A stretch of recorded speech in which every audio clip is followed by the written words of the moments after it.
Swayam Prabha. Digital India. Educated India.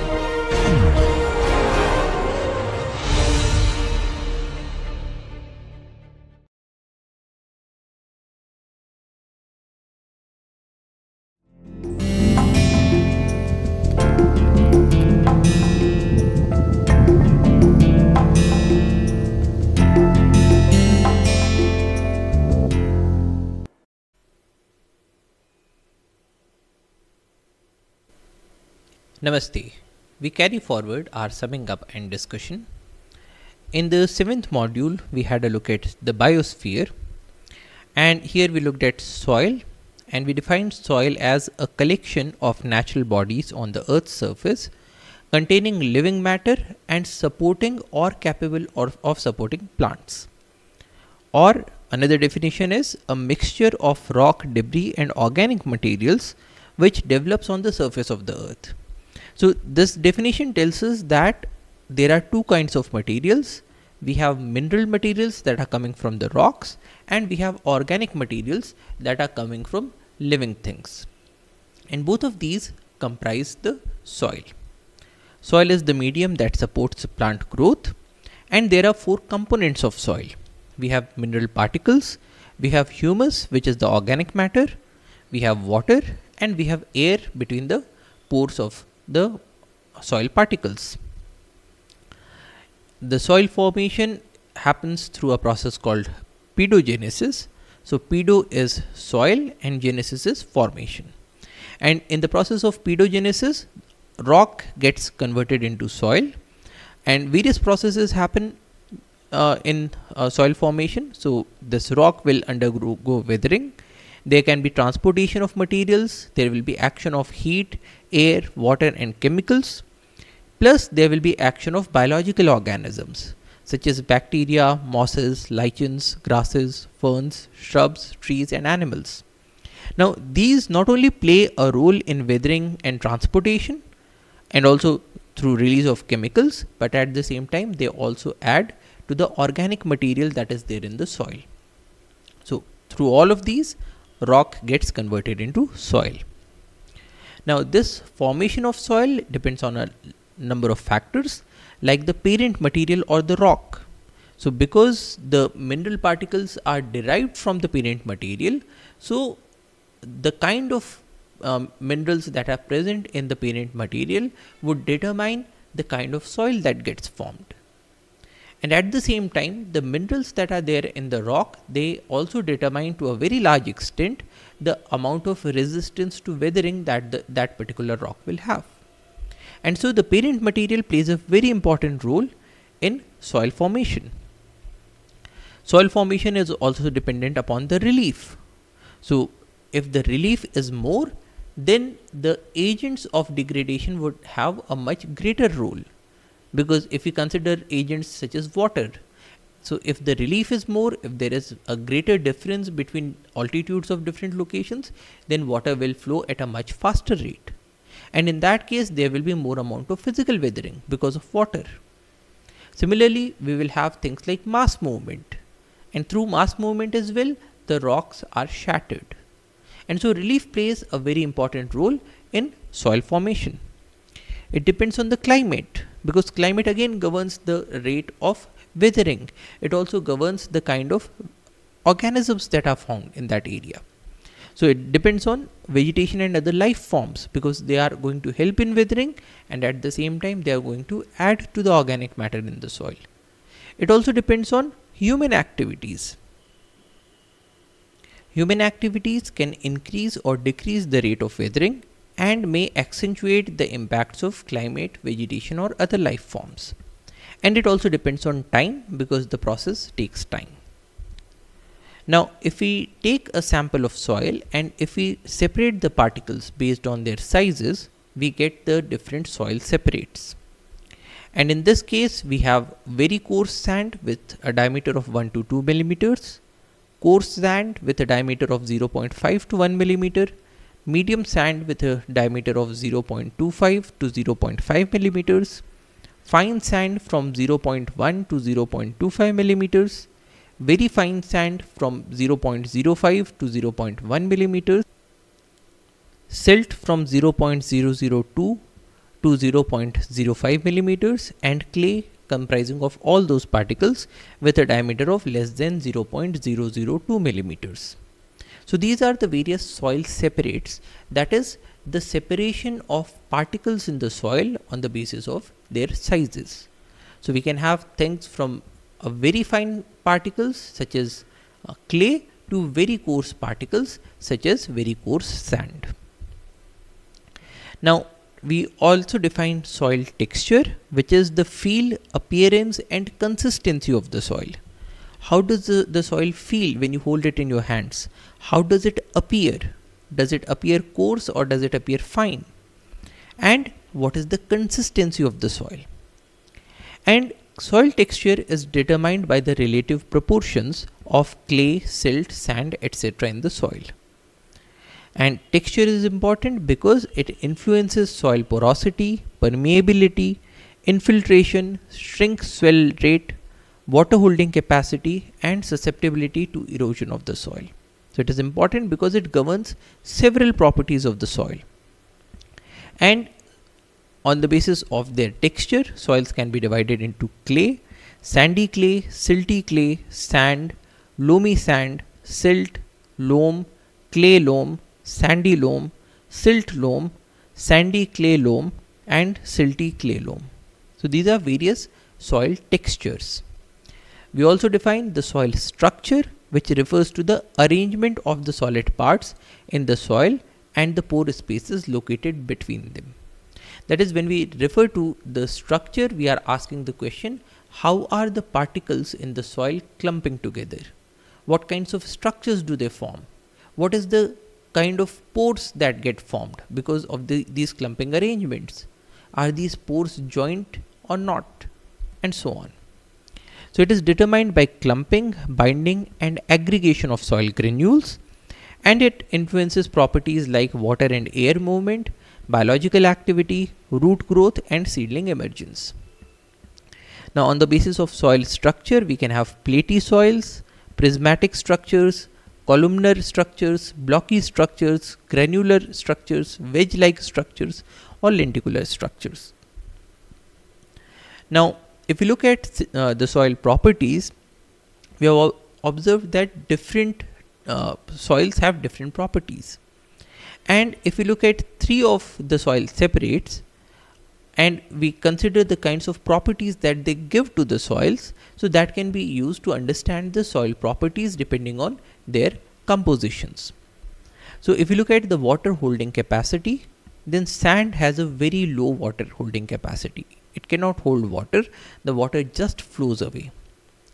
On the other hand, clay has a very high water holding capacity, so it is able to retain water. And silt comes in between. If you look at aeration, then sand has a very good aeration because it has large pores which are very well connected. Clay has a poor aeration because it does not have large sized pores that are well connected. Silt comes in between. If you look at the drainage rate of the soil, sand again will have a high drainage rate, clay will have a very slow drainage rate and silt comes in between. If you look at the soil organic matter level, then sand has a low soil organic matter level, typically because it does not have very good water holding capacity. So it is not able to sustain many organisms. And at the same time, when we consider any soil organic matter that has been formed in the sand, then if there is any rainfall, then because of the high drainage rate, that material will be very quickly washed away. Clay has a high to medium soil organic matter level, whereas silt has medium to high soil organic matter level. If you look at the decomposition of organic matter, in sand there is a rapid decomposition, typically because the aeration is very high and also the drainage rate is high. In the case of clay, it has a poor decomposition, typically because the aeration is poor.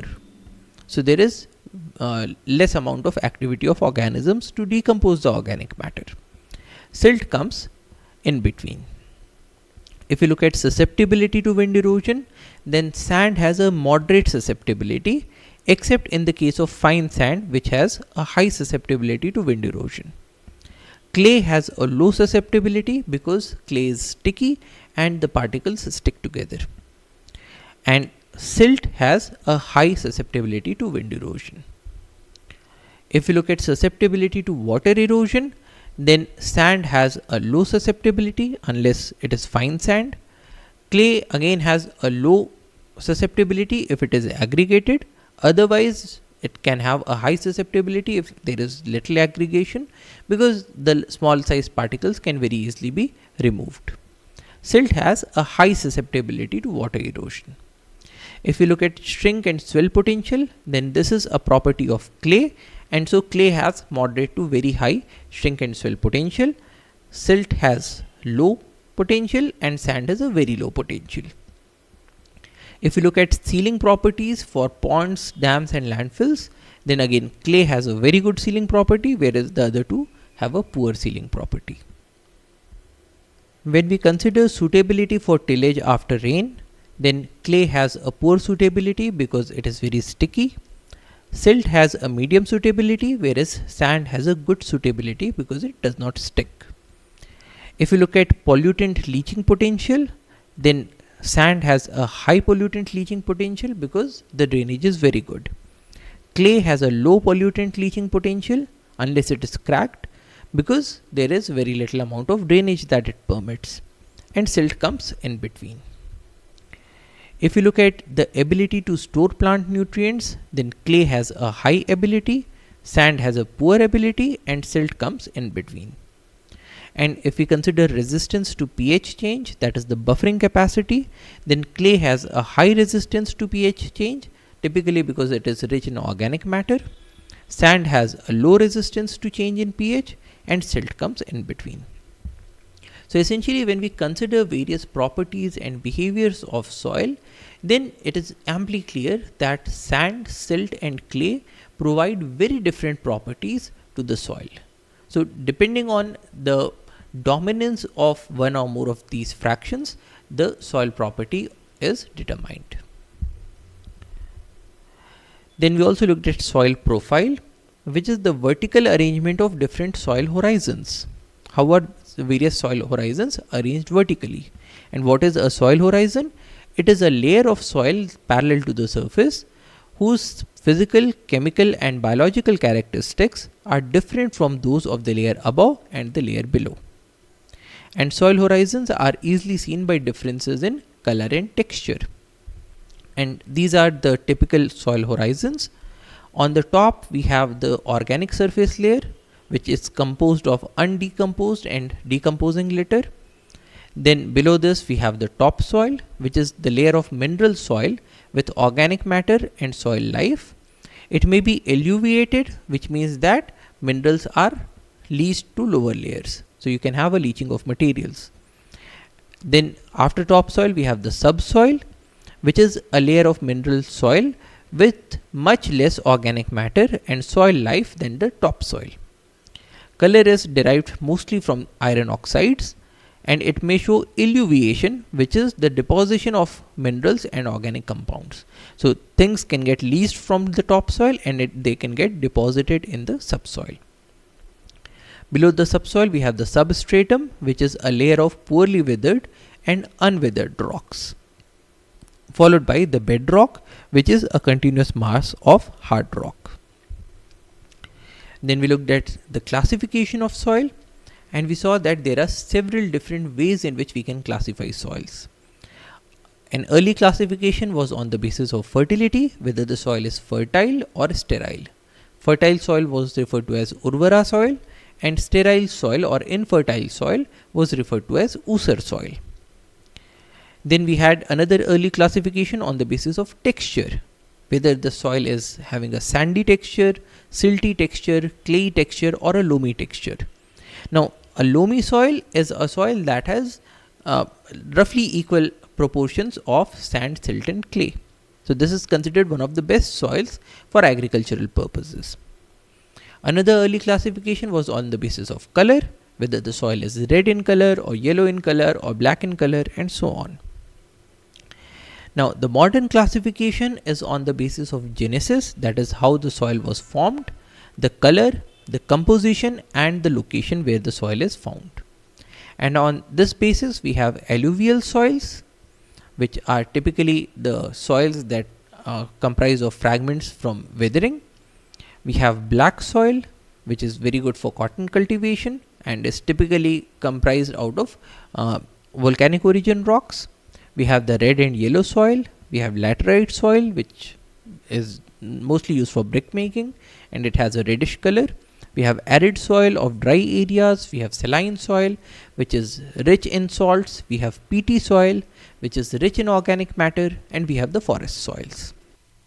Another classification is the classification by the US Department of Agriculture, where soils are divided into 12 soil orders. Now these include things like alphesols. Now in this case, Al stands for aluminium and Phe stands for iron. So these are soils with aluminium and iron. They are moderately leached soils with high fertility. Then we have andisols, from Japanese ando meaning black soil, and these are of volcanic origin. They are formed in the volcanic ash. Then we have the aridisols. Arid refers to desert-like conditions. So these are dry soils with a congal layer, very similar to our desert soils or arid soils. Next we have entisols. Now these are soils of recent origin developed in unconsolidated parent materials such as soils forming in steep slopes. Now because they are of recent origin, so there has not been any development of horizons and we have just a single A layer. Next we have gelisols, from Latin gelare, which means to freeze. So these are frozen soils or soils of the permafrost regions.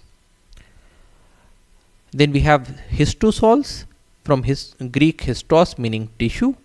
So these are rich in organic materials. They are soils composed mainly of organic materials such as peaty soils. They are a large storehouse of carbon. Next we have inceptisols, from Latin inceptum meaning beginning. So they have minimum horizon development but more than entisols. So you'll remember that entisols again are soils of recent origin. Similarly, inceptisols are also soils of recent origin, but they have a bit more development than entisols. They are found on steep slopes, young surfaces and on resistant parent materials. Then we have mollisols, from Latin mollis meaning soft. So these are soft soils or soils of grassland ecosystems. They are widely used for agriculture, primarily because our main agricultural crops like paddy or wheat or maize are also of Poaceae family, which is the grass family. Next we have oxysols, from French oxide meaning oxides. So these are soils that are rich in iron and aluminum oxides, highly weathered soils with extremely low native fertility. So if you have to perform agriculture on these soils, you'll have to put artificial fertilizers. Next we have spodosols, from Greek spodos meaning wood ash. So these are soils of wood ash color. They are acidic soils with subsurface accumulation of humus complexed with iron and aluminium, and they support forests. Next we have altisols, from Latin ultimus meaning last. So these are last soils, meaning that they have been strongly leached. They are acidic forest soils with low fertility and they are generally red in color. And finally we have the 12th order, which is vertisols, from Latin verto meaning to turn. So this is the same word root that goes in vertigo. So these are clay rich soils that shrink and swell with changes in moisture content, and they have a self-plowing capability, meaning that they turn by themselves. Next we had a look at the life on earth, where we talked about ecological succession. Now ecological succession is the process of change in the species structure of an ecological community over time. So ecological succession is the process of change, and there is a change in the species structure of an ecological community over time. And in this case we defined SEER as a serial community, or SEER being an intermediate stage found in ecological succession in an ecosystem advancing towards its climax community. So basically in ecological succession, we move from a primitive stage to a climax community. And there are three kinds of sears. We have hydrosear. Hydro is water, so this is a community in water. Xerosear, zero means dry, so this is a community in dry area. And it includes lithosear, so lithos is the rock, so a community on rock. Or samosear, where samo is sand, so a community on sand. And the third one is a halosear, where halo is salt, so this is a community in a saline body such as a marsh. And the beginning of the ecological succession is with pioneer species, which are hardy species which establish themselves in a disrupted ecosystem and trigger the process of ecological succession. So they are the first species that occupy the area, and slowly from the pioneer species, the community will slowly move towards a climax community. Their characteristics are that they have the ability to grow on bare rocks, nutrient poor soil or water, so they do not have large requirements. They have the ability to tolerate extreme conditions such as heat and cold. They have less nutritional requirements. They are often photoautotrophs. So photo is light, auto is self, trophy is nutrition. So they make their own food using light, that is they perform photosynthesis. They have small size, short lifespan with rapid growth. Mostly they are annual species, and they have the ability to disperse through spores or seeds and perform a prolific seed production. The climax community, on the other hand, is the other extreme. It is a biological community of plants, animals and fungi, which through the process of ecological succession in the development of vegetation in an area over time have reached a steady state. So now things have become very much stabilized, they have become very much stable. So this is a steady state. There are various kinds of climaxes. We have climatic climax, which is controlled by the climate of the region. We can have edaphic climax. Now edaphic is soil, so it is controlled by the soil conditions in the region. We can have catastrophic climax, which is controlled by some catastrophic events such as wildfires. And we can have disk climax, which is controlled by some disturbances such as man or domestic animals. So we have various kinds of climaxes. Similarly, we have various kinds of succession. We can have primary succession, secondary succession or cyclic succession. Primary succession is successional dynamics beginning with colonization of an area that has not been previously occupied by an ecological community, such as newly exposed rock or sand surfaces, lava flows, newly exposed glacial tills, etc. So in the case of primary succession, you begin with an area that has never been previously occupied by living organisms.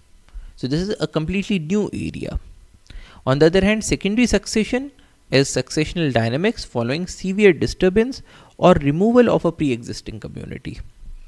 That is, in the case of secondary succession, we earlier had some community in the area, but then because of certain disturbances, that community now no longer exists. That community has been killed off or removed from that area. Then third, we have cyclic succession, which is periodic changes arising from fluctuating species interactions or recurring events. So in the case of cyclic succession, there are periodic changes because of fluctuating species interactions or because of recurring events such as floods. Now if you look at a lithosear primary succession, so this is a succession which is primary, meaning that it begins at a place where no organism existed before, and it is lithosear, so it is a community on rocks. So in this case we begin with a rock, and slowly we will have the pioneer species, which is the crustose lichens, and then slowly and steadily we will observe a shift to foliose lichens, then to moss, then to herbaceous stage with grasses, then to shrubs, then to woodland, which is forest, finally to a climax stage, which is the steady state. If you look at a hydrosear primary succession, so this is a primary succession in a water based community.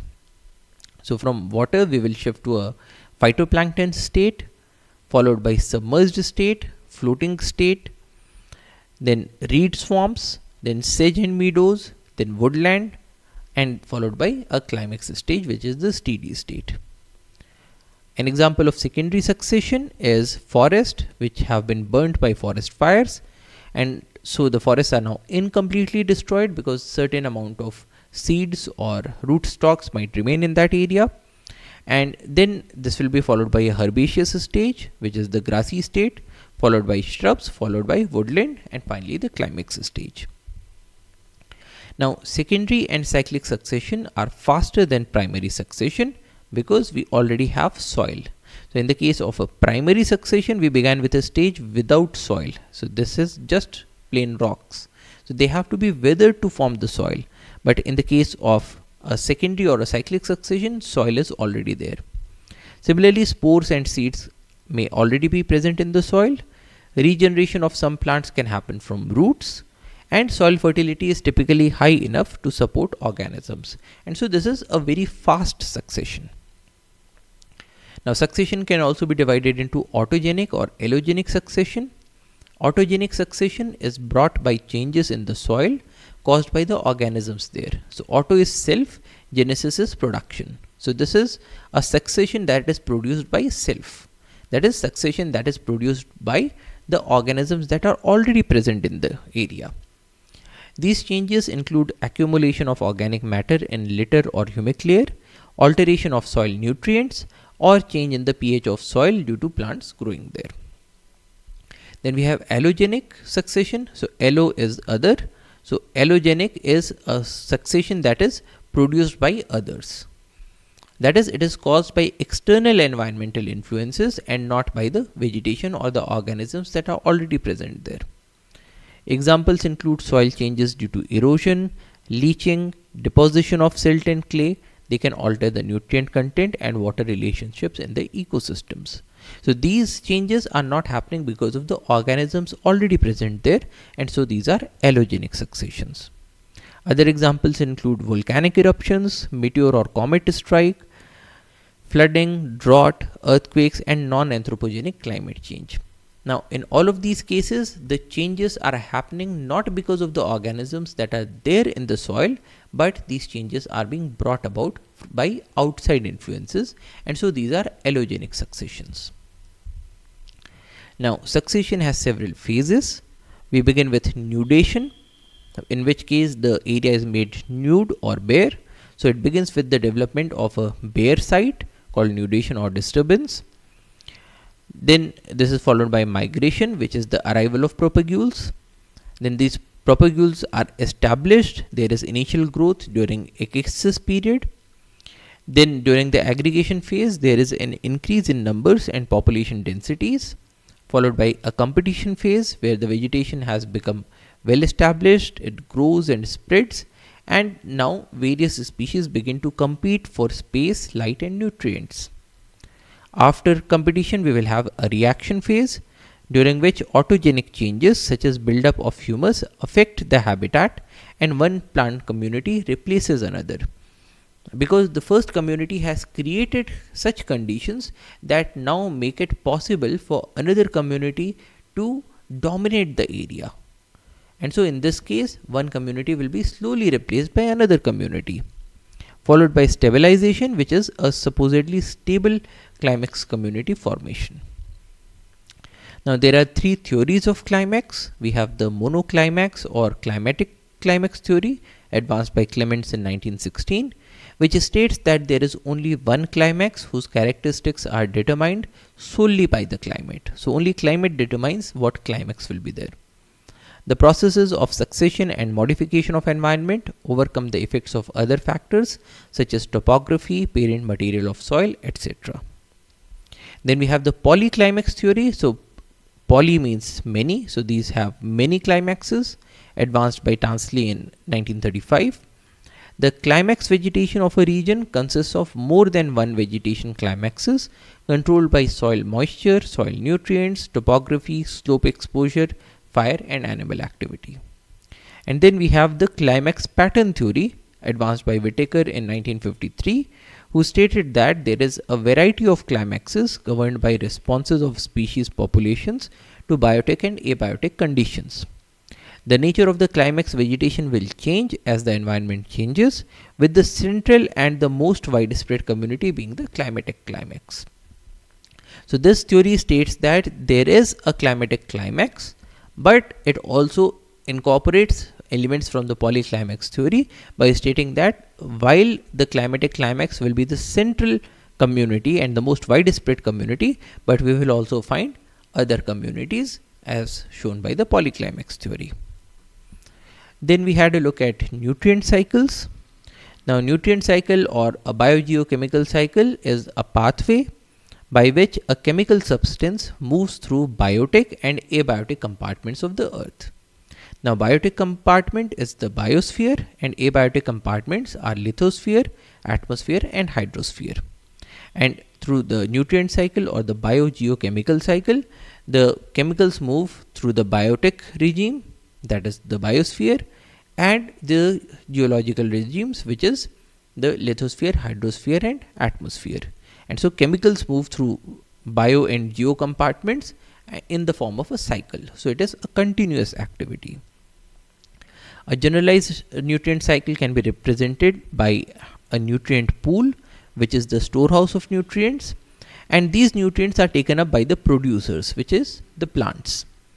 And the plants also take in energy from the sun, and they make their own food, and this food is accumulated in their bodies, and these producers are then eaten up by the herbivores. And so in this process the nutrients move from the producers to the herbivores.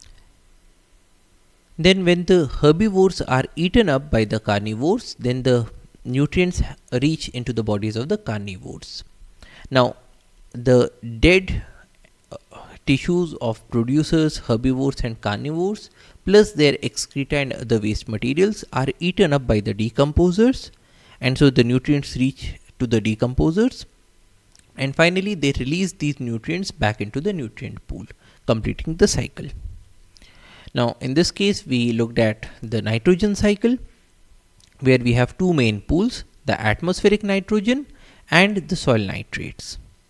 Now atmospheric nitrogen can move into the soil nitrates through biological fixation, through organisms, or lightning, or through industrial fixation. And the soil nitrates can be moved back into the atmospheric pool through the processes of denitrification and volcanic activity.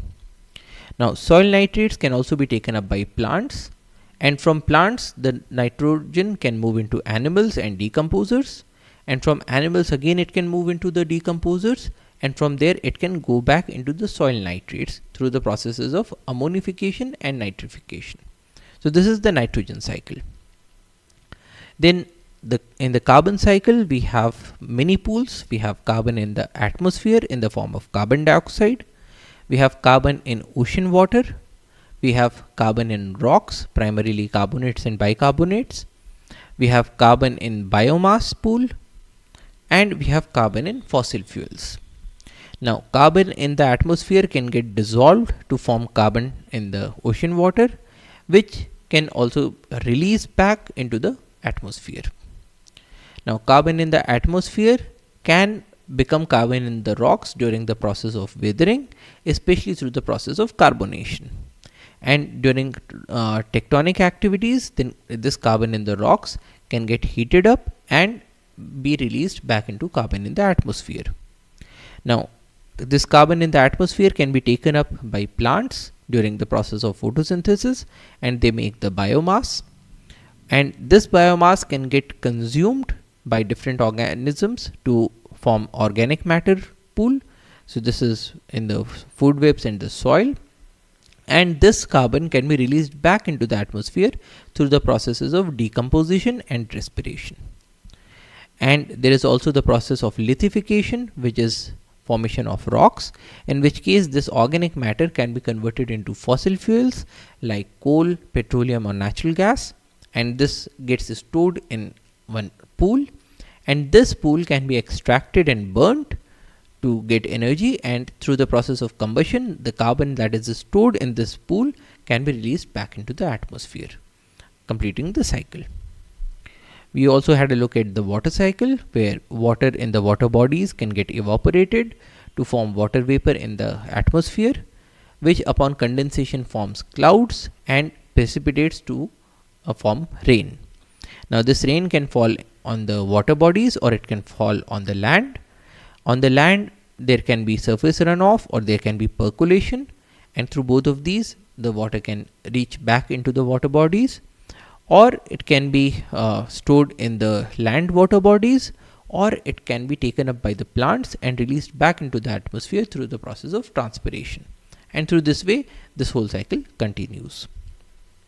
We also had a look at the phosphorus cycle, where we have rock phosphates which are the major pools, and these rock phosphates can come into the soil to form the soil phosphates, which can also get precipitated back into the rock phosphates. Now these soil phosphates can be taken up by plants. From plants they move into animals and decomposers, and these decomposers can release these phosphates back into the soil.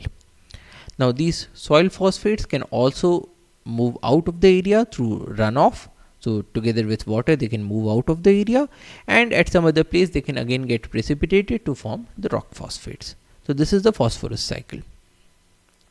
We also had a look at biodiversity, which is the variety of life in all its forms and at all levels of organization.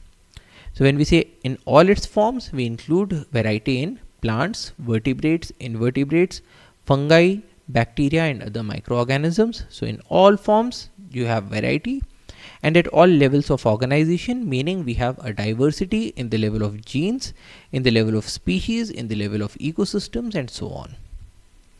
Now there are several measures of biodiversity. So we looked at things like the Shannon index or the Simpson index. Then there is also alpha, beta and gamma biodiversity. Alpha biodiversity is the biodiversity that exists within an ecosystem. Beta biodiversity is the diversity that exists among different ecosystems, and gamma biodiversity is the diversity that exists among different geographies. And we saw that this is important to note, because if say we convert a marsh into a forest land or a woodland, and there is an increase locally in the number of species, so in place of 3 species found in the wetland, we have 5 species in the woodland. But if we do not take care of the more synoptic view, we can have a situation where the total number of species reduces from 8 to just 5. So we need to look at biodiversity at all different levels of organization. Next we looked at biodiversity in the spatial scale in the form of hotspots, and biodiversity hotspots are defined as areas with high species richness, high degree of endemism and high degree of threat. So richness, endemism and threat define the biodiversity hotspots. And we have several biodiversity hotspots in the world. In our country, the Western Ghats and the Himalayas are the most prominent. Then in the next module, we had a look at the conservation of biodiversity. And here we looked at the threat to species. So while understanding how to conserve the biodiversity, we need to understand what is causing them the threat, because of which conservation has become important in the first place. So what are these threats? So these threat factors can be discerned from ecology, which is the opposite question to why things are found where they are found.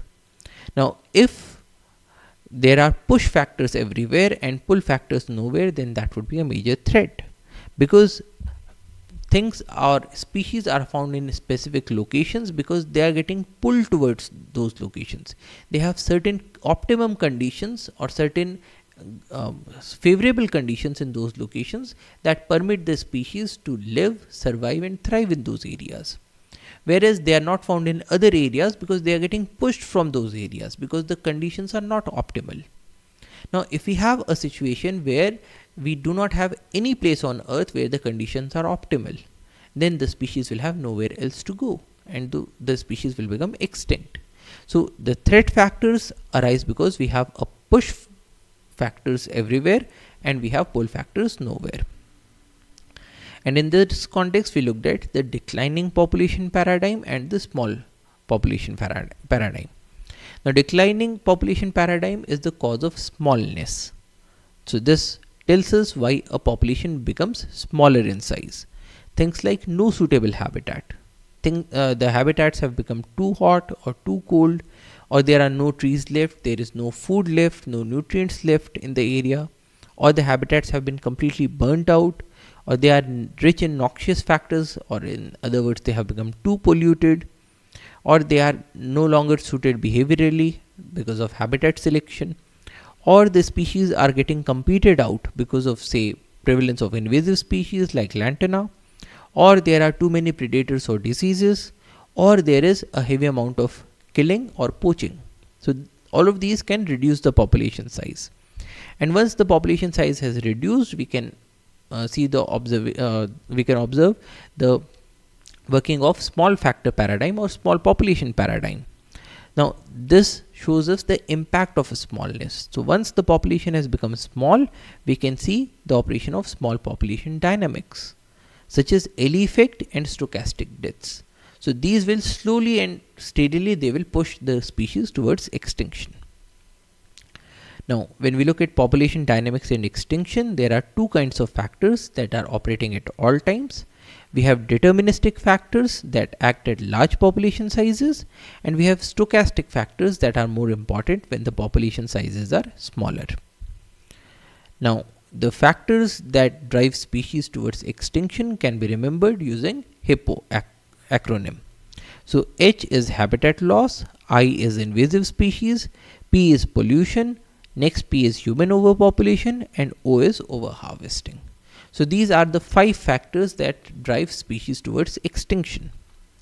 Now when we talk about the impact of humans, then the sensitivity of a species to human impacts depends on the adaptability and resilience of the species.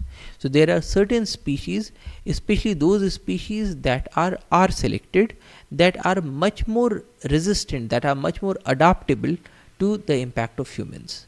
Whereas there are certain other species known as constant selected or K-selected species that are not that resilient because they produce a very small number of offsprings. Then it also depends on human attention. So charismatic species like tigers are more sensitive because humans have high demand for their skin, bones and other body parts.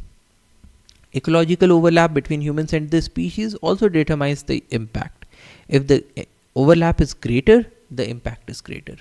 And the overlap is very high in the case of those species that live in, say, grasslands which have been converted into agricultural fields, or that are living in those forests that are now being slowly converted into human use activities.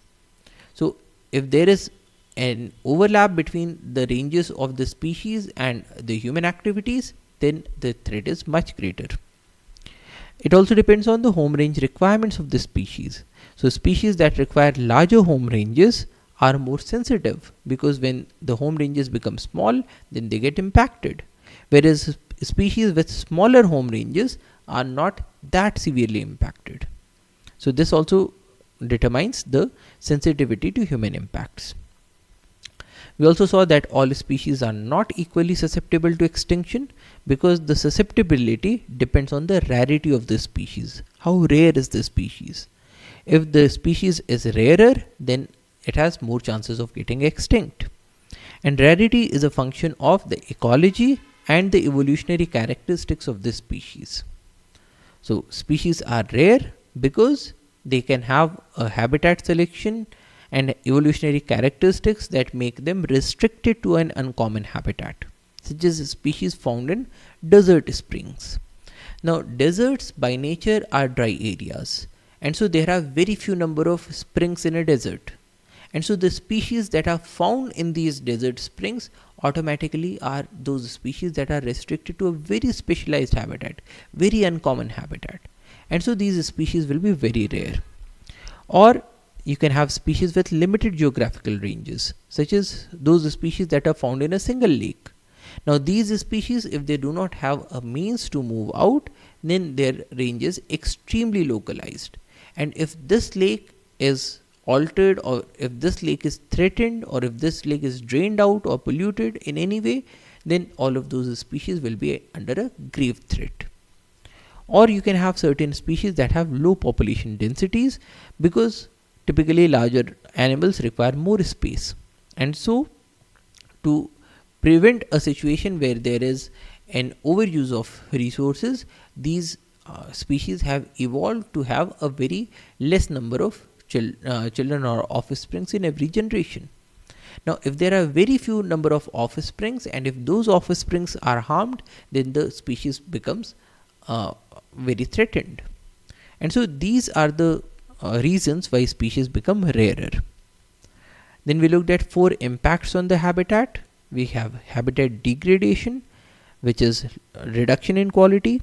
If the quality reduces to a great extent, we can have a habitat loss. Then we looked at habitat fragmentation, where the habitat is broken up into smaller parcels.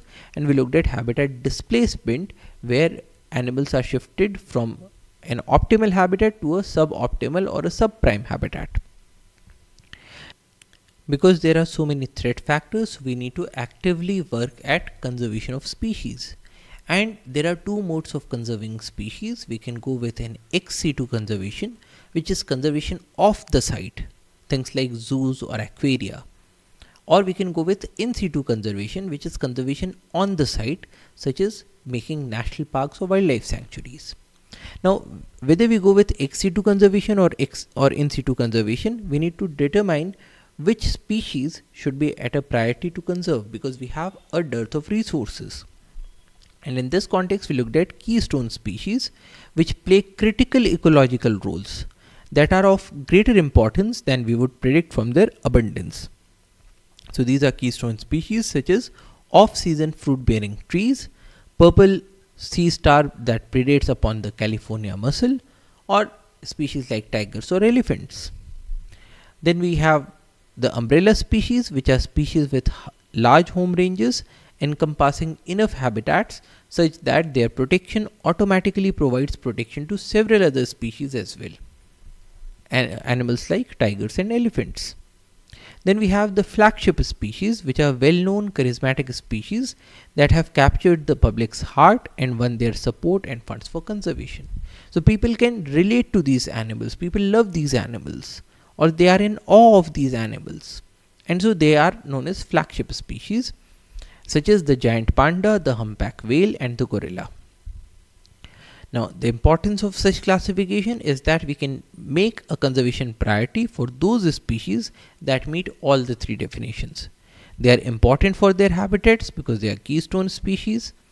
Their protection automatically protects several other species as well, because they are umbrella species with large home ranges, and they are able to generate enough funding and support for the cause of conservation because they are flagship species, such as the tiger and the elephant.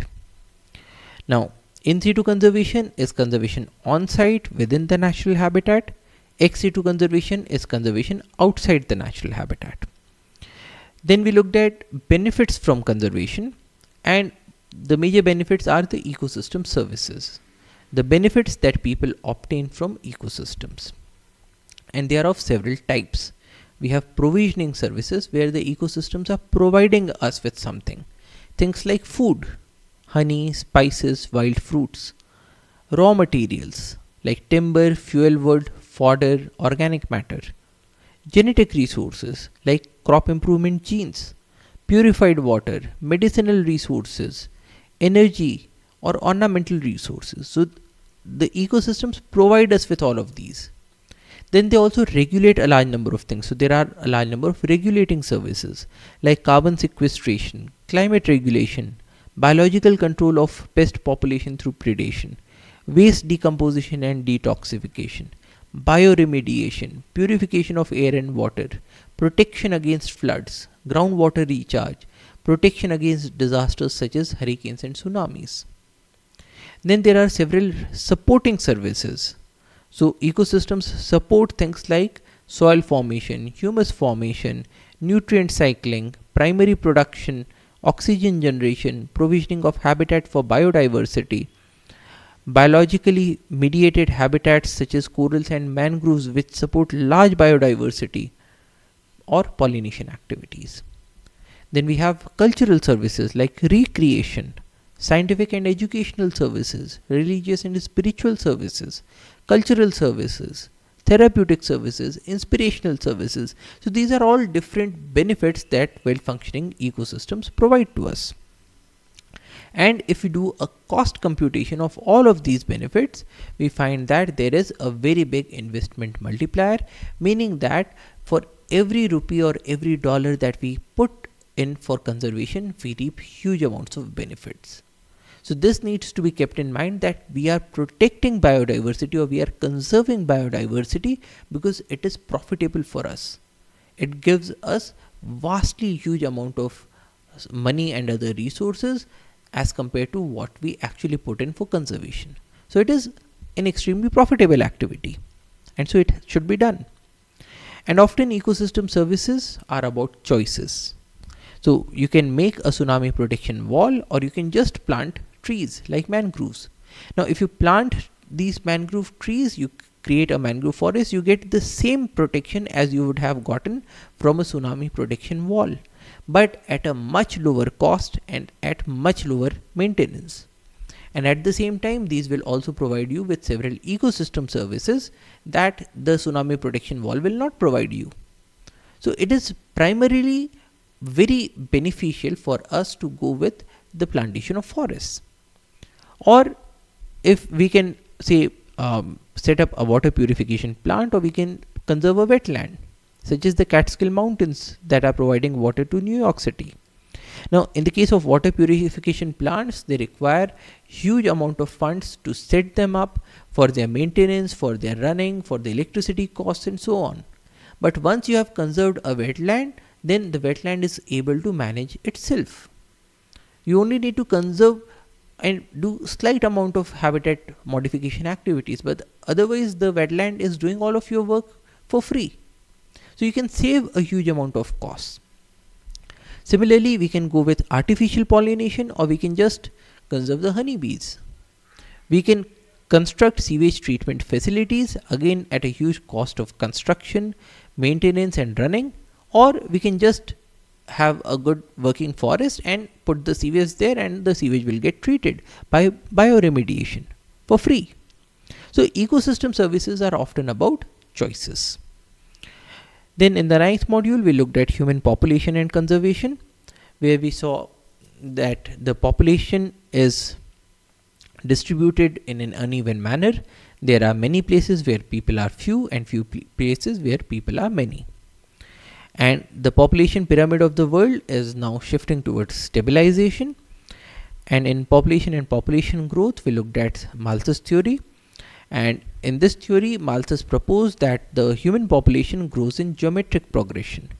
So it roughly doubles every 25 years, whereas the food supply increases in arithmetic progression.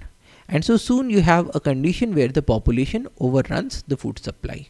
So you have a shortage of food. And this imbalance is corrected by positive checks, essentially negative checks, but Malthus called them positive checks, like vice, misery, famine, war, disease, pestilence, floods and other natural calamities. Or he said that there is also another option to correct the imbalance by using preventive checks, which are in the control of humans: foresight, late marriage, celibacy, moral restraint and so on.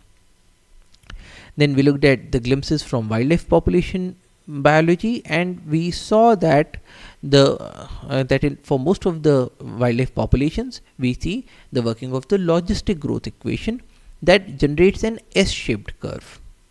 So for most of the species, we find that the population starts increasing slowly, then it increases exponentially, and then finally it stabilizes, and in some cases it collapses after this. Then we looked at human development and sustainable development, and we saw that Gandhi had stated that the world has enough for everyone's needs but not everyone's greed, and this is the crux of sustainable development. So sustainable development is the development that meets the needs of the present without compromising the ability of future generations to meet their own needs. And it is not the same as economic growth. So you can have growth without development, or you can even have development without growth. So the main crux is that you have two key concepts: the concepts of needs. So So we are not talking about wants, we are talking about needs. And in particular, the essential needs of the world's poor, to which overriding priority has to be given. And second is the idea of limitations that are imposed by the state of technology and the social organization on the environment's ability to meet present and future needs. So because we have needs that have to be fulfilled, but the environment is not able to support all of the needs or all of the wants, so we have to make certain choices. We can either overuse all the resources today, or we can leave something for the future generations as well. And if we leave something for the future generations, then we are talking about sustainable development. And there are three pillars of sustainability. We have environmental sustainability, economic sustainability, and social sustainability.